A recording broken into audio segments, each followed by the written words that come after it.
to judge. That's what we know how to do. But what if we listen? Drug addiction, it's not a moral failing on the part of the individual. It's a chronic disease of the brain, and it can be treated. And this isn't my opinion, and it's not a political statement. It's not really open to debate because the evidence is clear and it's unequivocal. It's a fact borne out by decades of study and research, and it is a fact that neither government nor the public can ignore. We are in the grip of a national epidemic. It's claiming lives and changing our society. And it impacts all of us here in northern Michigan. Our country is paying a huge price for the drug epidemic. While U.S. residents constitute less than 5% of the world population, they consume 80% of the global opioid supply and 99% of the global hydrocodone supply. Prescription drug and opioid misuse is costing lives across the country and close to home.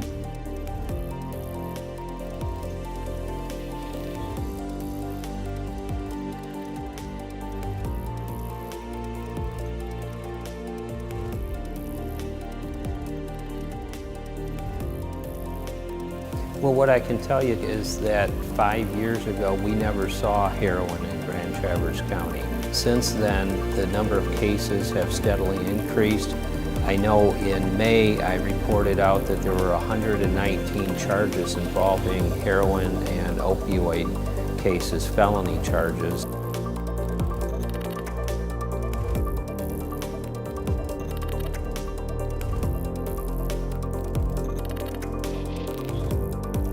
So if you look at the big picture and you've seen what I've seen, you know that we're all affected by it in some way, shape, or form. Whether it's somebody driving under the influence of drugs, or a family member that you know, or a friend that has some form of substance abuse when it's related to prescription drugs. And something that can happen as innocently as having an injury, being in a car accident, you're given a prescription for Vicodin, developing some tolerance for it, using more than you should, and then trying to get more from your physician. Next thing you know, you're buying it off the street and getting different drugs, and it just can snowball into a huge issue. A lot of people who have become addicted to prescription opioids have turned to heroin as a cheaper alternative in many cases.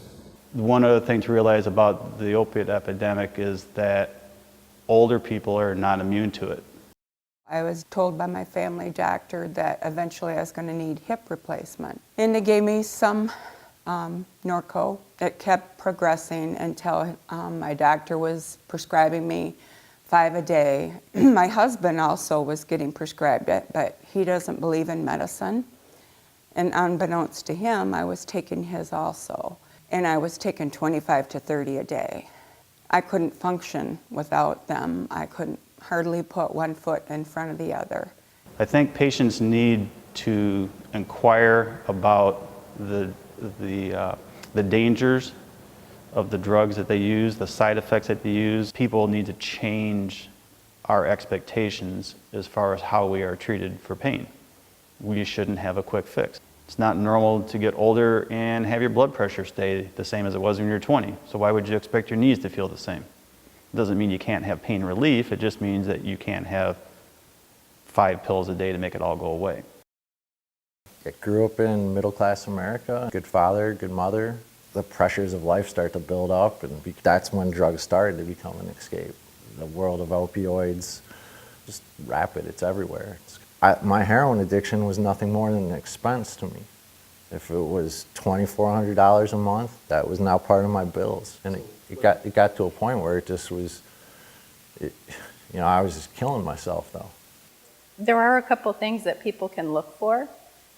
If you notice somebody's using more than intended, so more than their prescription allows for, that's a good sign. If they're using despite negative consequences too, so work issues, different things like that. If there's issues in their life and they're still using, that's a good red flag as well. The important thing is when they're ready for help and they start talking about it, to be there for them. My son was very athletic, very handsome, strong. He was basketball player, football player, always on the starting lineup. Once he graduated from high school, started using prescription pills. And I think things were good for a while after that, but not long, maybe a couple years, and then he was found with controlled substance in his possession. And he was caught by law enforcement and was sentenced to prison. So he left for prison on my 50th birthday. I'll never forget that day. And so I got some of the best letters while he was in prison from his heart. He told me how he knew he had made a mistake, how he just wanted to pay his debt to society and he wanted to get out and provide for his baby girl. Once he was released from prison, it was good for a while.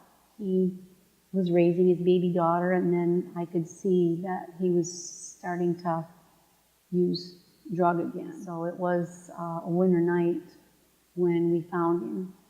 My husband had locked himself into the bathroom. My husband had to kick the door so that I could get to him. I had to knock the door down. He was slumped against the wall. It took rescue a long time to get there. It was a typical January night, snowing and blowing, and the roads were icy. Finally, one of the EMTs approached me and told me that it's not looking good. The worst part was having to go home and tell his 2-year-old and 6-year-old daughter to explain to them that their daddy was gone and they would never see him again. That was worse than realizing his death was to tell them.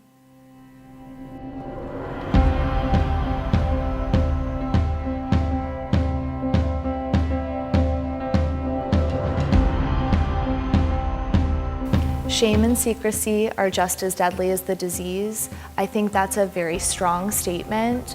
There's so much shame and guilt that goes along with addiction, and that really feeds into the fear of not picking up the phone and calling for the help. There are so many clients who come in feeling they've not done enough, or they are to blame, or this was a choice. It's not. It's a disease. You need treatment for it, and there's help there. Don't give up. It doesn't matter how many times. We never look at this as a failure. When I first decided I needed to get help, I remember sitting with a group of my friends and discussing the situation and coming up with a plan. That is when I decided to kind of look into medication-assisted treatment, bringing my family into the situation and letting them know what was going on. I guess if I was talking to somebody and they were having an issue with substance abuse, or they were using too much of their medication, and they realize that it's important to seek help. There is help out there, and not be ashamed of it, because it can happen to anybody. In contacting a clinic, I was able to talk to an intake nurse and set up an appointment. That appointment included me going in, meeting with a counselor, talking to them about my use, my lifestyle, and then I also met with an MD, a medical doctor, to discuss levels. I think that one of the biggest barriers for people who are struggling is reaching out and asking for the help, and they don't really know where to turn. I think that's that people just need to find something inside of themselves, some type of awareness within themselves that's going to bring forth that type of motivation to strive to be a better person. If you're scared, or if getting past that is going to make you feel so much better, a lot more inner peace and many more good things to come. There's more recovery stories than there are failure stories. And recovery, when you see someone in recovery, it's beautiful. They're just alive. They're excited. They're excited to be where they are. I'm not ashamed of it. I never tried to hide it. If somebody wants to judge me because of an illness, and that's their issue. I like people to know, because if they know, then maybe if they're having that same issue, they'll come to me and maybe I can help them and pay back. I think the message would be aware, pay attention, whether it's your own prescriptions, making sure they're safe, locked up, discarded when you don't need them, paying attention to your children and behaviors of your friends, behaviors of your friends. Most police agencies, I know all the posts in northern Michigan have disposal sites where people can drop off and get rid of their unused prescriptions. If it wasn't prescribed for you, then don't take it. I gave all of my life up to create the balance and harmony that is necessary to rebuild a better life. One call to the NMRE can be your solution.